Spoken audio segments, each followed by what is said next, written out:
Yummy coco chicken gravy. Hello friends, 1/2 kilo நல்லா கழுவுன chicken, மஞ்சத்தூள் கொஞ்சம், மிளகாத்தூள், மல்லித்தூள், சீரகத்தூள், மிளகுத்தூள் இதெல்லாம் ஒரு ஸ்பூன் போட்டுக்கிறணும். அப்புறம் சிக்கன் மசாலா 1 ஸ்பூனு, இதோட 2 ஸ்பூன் நல்லெண்ணெய், 3 ஸ்பூன் தேங்காய் எண்ணெய், கொஞ்சோண்டு உப்பு இதெல்லாம் போட்டு கலக்கி ஒரு 1/2 மணி நேரம் நம்ம மேரினேட் பண்ணி வச்சுக்கணும். இப்போ ஊறின சிக்கனில் 1 தக்காளியும் 1 பெரிய வெங்காயமும் போட்டுறணும்.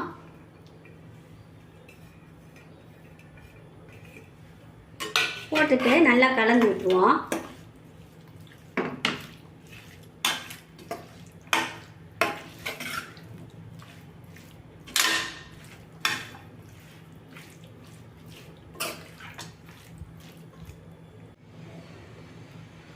இப்போ அடுப்பை பற்ற வச்சுட்டு ஒரு நிமிஷம் போல் இதை கிளறி விடுவோம்.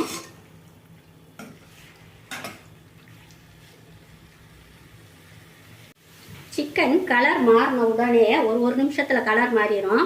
இப்போ நாம் ஒரு 1/2 டம்ளர் தண்ணி அதில் ஊற்றிடலாம்.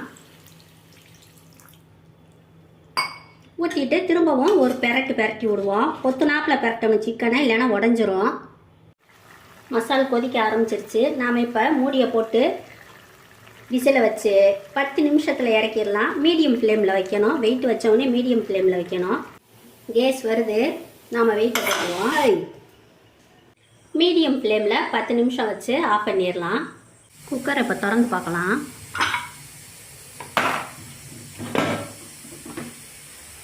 வா, இன்னும் லேசாக பபுள்ஸ் விட்டுக்கிட்டு தான் இருக்குது. இப்போ நாம் கழுவி கட் பண்ணி வச்சுருக்கிற கொத்தமல்லி தழையை அதில் தூவிடுவோம். தூவிட்டு லேசாக ஒரு பெரட்டி விட்ருவோம். இப்போ நம்மளோட கோகனட் சில்லி சிக்கன் சூப்பராக ரெடி ஆயிடுச்சு. பார்க்குறதுக்கே எச்சி ஊறுது. நல்லா மின்னு காரசாரமாக டேஸ்ட்டாக இருக்குது. சாப்பிட்டு பார்த்துட்டேன் நான். நீங்களும் செஞ்சு பாருங்கள். உங்களுக்கு இந்த வீடியோ பிடிச்சிருந்தா ஒரு லைக் போடுங்க. சுட சோறு போட்டு அதில் மிளகு ரசம் ஊற்றி சைட் டிஷ்ஷாக இந்த சிக்கன் கிரேவியை வச்சு சாப்பிட்டா சொர்க்கமோ சொர்க்கம்.